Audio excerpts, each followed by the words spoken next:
And there you have it. The College Football Playoff Committee has officially unveiled the fourth rankings. Let's go ahead and talk about it. Where were they right? Where were they wrong? And more specifically, what to expect going into rivalry weekend.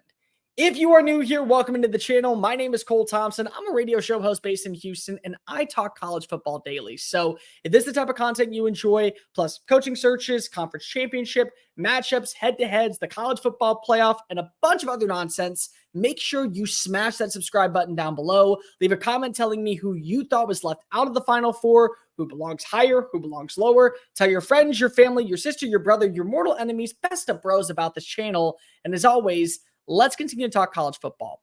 The top three stayed the same. I don't think anybody truly has an argument about that. Georgia looks like the clear-cut favorite to win the national title, and for good reason. They single-handedly walked into Neyland Stadium on a day that they honored Dolly Parton and Peyton Manning of all people, and they dismantled Tennessee. They allowed Jalen Wright to score early, and Kirby Smart basically said afterwards, you know what? Yeah, that was fine. That was probably fine.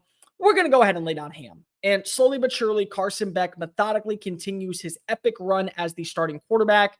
Great receiver play, even though they're not elite receivers by any means. The run game was fine. The defense stepped up really big. And lo and behold, here they are going into facing off against Georgia Tech. 11-0.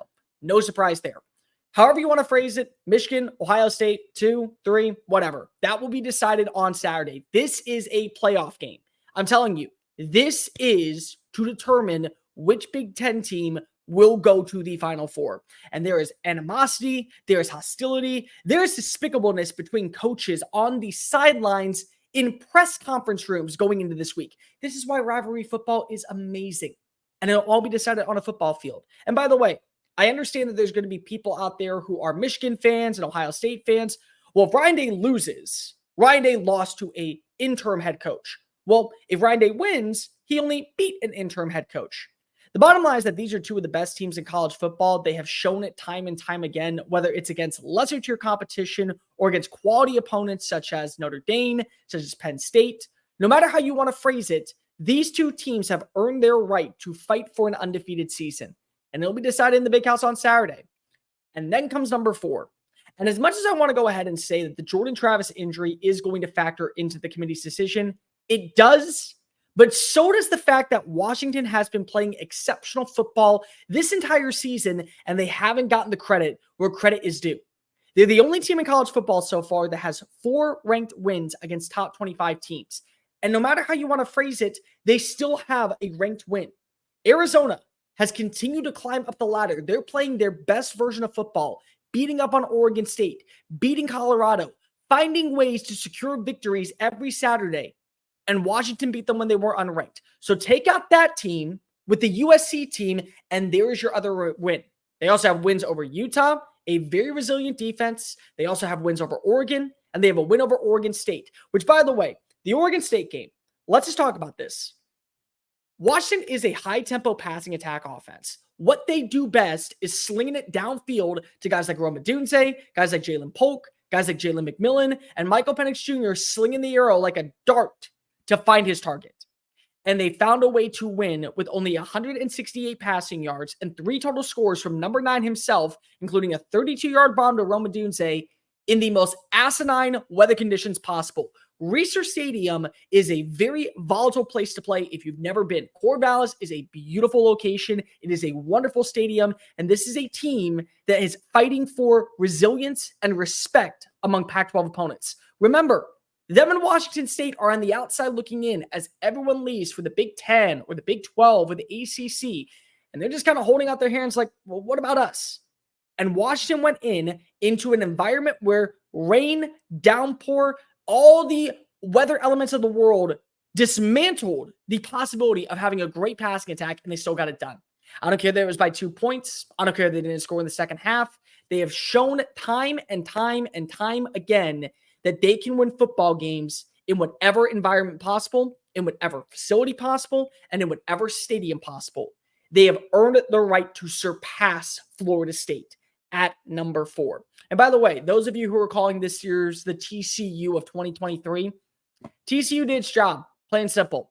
No matter how you want to phrase it, TCU handled business during the regular season, went all the way to the Big 12 championship undefeated, and then there became the argument, well, are we really going to keep them out? No, you didn't. And they found a way to beat Michigan, and they played for a national championship. So if that's Washington's case, congratulations to Georgia on beating up on another purple team. But that purple team in Seattle has earned its right at number 4. Now, Boot Corrigan afterwards said the Jordan Travis injury had nothing to do with this team moving down. And I slightly agree with him. I think it's a factor, though. I think it is. Until we know what Tate Rodemaker can be as a starting quarterback, which, by the way, the guy has been in Mike Norvell's system for 3 years alongside Jordan Travis. He understands the offensive concepts. He's built relationships with guys like Keon Coleman, Johnny Wilson, Jaheim Bell, Trey Benson in practice. He understands how to mitigate and how to handle this offense. But until we see it, you have to go ahead and give credit where credit's due. Resume, Florida State has a weaker one than Washington. Straight the schedule, Washington has a stronger one than Florida State. And just based off quality play in hostile games, Washington has looked like the more well-prepared team, and they found ways to kind of elevate their status. Like, the run game was obsolete at the start of the year for Washington. Now it's become their bread and butter and another factor and an element to their success. The defense, been average, maybe slightly below average. They pitched a shutout against a Utah team led by Kyle Whittingham. I don't care that it wasn't at Rice-Eccles Stadium. They still found a way to get a win over a well-equipped and well-prepared team. Until we know what Tate Rodemaker is going to be, this is kind of the case for Florida State. Now, here's the good news if you're a Florida State fan. You have 2 games. Florida, Louisville. Win both. You're 13-0. You're undefeated. You're not missing out in the college football playoff. And I understand that there's going to be people who say, well, what if they're not well prepared? Well, what if they win by a field goal against Florida? And what if they win by a touchdown against a team like the Louisville? Okay, so be it. They won a game. They won another game. They did their job. And just like Ohio State back in 2014, nobody knew what was going to happen until we saw the games be played. What occurred? Ezekiel Elliott runoff. They made up for not having their 2 starting quarterbacks in JT Barrett and Braxton Miller, and they won a national championship. Maybe Tate Rodemaker is this year's Cardell Jones. Who's to say? But make one thing clear. Just because you're number 5 this week doesn't mean anything. You can be number 5 next week. You win. You continue to win. You're in the CFP. A couple more notes before we get on out of here tonight. For starters, Oregon is going to get the benefit of the doubt because they're playing exceptional football. I understand. They have one quality win on their schedule this year, and it's against Utah. It's against one team that's that has a winning record. Colorado is a ranked win for them. It doesn't feel like it anymore because Colorado is going to finish the year more than likely 4-8, if not 5-7, but it is a ranked win. Their only quality win is against Utah, but they're playing lights out. They have an exceptional defense. They're playing with a resiliency about basically being kind of left for dead. They're the underdog in terms of we know that we should be alongside Washington. We should be alongside Florida State. We should be alongside all these other teams, but you want to put us at 6. We'll remember that for later. It's like basically they're a hitman and they're crossing off names off the list to get to the Boss Mafia. And that Boss Mafia lives in Las Vegas and it reigns purple and gold. If you beat them, you're going to be in the playoff. That's the way I feel about it. Alabama at 8, strength of schedule, head-to-head. That's the difference. Alabama has a stronger strength of schedule than Texas. They don't have the head-to-head. Texas continues to win. Texas continues to find their way to Arlington. Texas beats whoever they want in AT&T Stadium. Jerry Jones is sitting on the sidelines smiling. Well, we got a Lone Star State team going to the Lax College Football Playoff. It's going to happen. That's the way it is. You can tell by the way the committee thinks. Whether or not I agree with it doesn't really matter. The committee is taking head-to-heads at precedent. Because I would say Alabama is deserving of number 6 based off the way that they played, based off their resume, based off all we know. But again, head-to-head matters. You can't put Alabama ahead of Texas, and you certainly can't put Texas ahead of Oregon, just based off of quality of play. So that's where we stand. Louisville, I think they're a good team. I think they're fun. I think they're going to be well-equipped to be a contender in the ACC for years to come underneath Jeff Brom, the pride of Louisville himself. I don't see a shot where they get in the CFP. If you're an ACC fan and not a Louisville fan, excluding them, and you want to be represented, you're rooting for Florida State. That's all I can say. You need a lot of chaos to occur to surpass a team like Missouri at number 9. You have to have a lot of chaos to occur where you even make a jump into the top 6. I just don't see a scenario where Louisville gets in. And before we get on out of here, can we give credit to Liberty? Liberty is ranked for the first time in the college football playoff era. And here's the crazy part. Tulane is a higher group of 5 school than Liberty. But Tulane plays a very tough game this weekend against UTSA, and Jeff Traylor is going to be a name to monitor on the coaching circuits. The dude is well equipped to run a Power 5 program. He's well respected in the state of Texas, and I'm telling you, there's multiple jobs in the Lone Star State that potentially are opening up starting on Sunday, so don't count out them making a phone call to San Antonio and saying, hey, can we talk to Jeff real fast? No, it's not about our head coaching opening. This is about other stuff. If they win against Tulane, this is a shot to where Liberty, in year one underneath Jamie Chadwell, who unharmoniously decided to not turn off his location on Twitter when he was in Starkville, Mississippi, would be playing in a New Year's Six Bowl. There is a shot that it happens. Crazy shot, but it happens.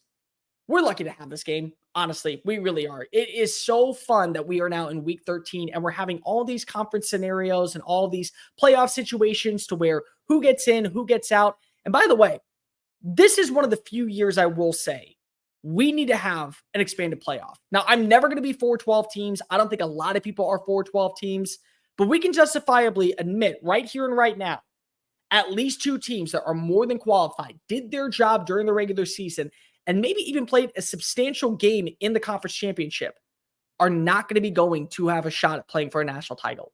It sucks. It's the harsh reality, but we have extra playoff games ahead. The game in Ann Arbor this weekend is a playoff game. If Oregon finds a way to win one more time over Oregon State, punch their ticket to Sin City, that's a playoff game.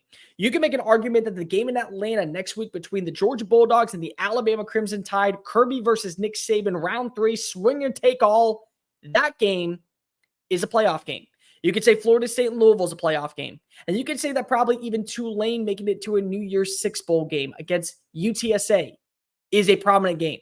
We got good games this weekend. It's not just because it's a rivalry. It's because it could be a winner-take-all scenario for a couple teams looking to stay alive in the hunt for a prominent bowl and maybe even a national championship. Guys, thank you so much for watching that video. Don't hit the X button yet. Make sure you hit subscribe to keep up with all of our daily content found on Just Saying It and anything else that we post on this channel.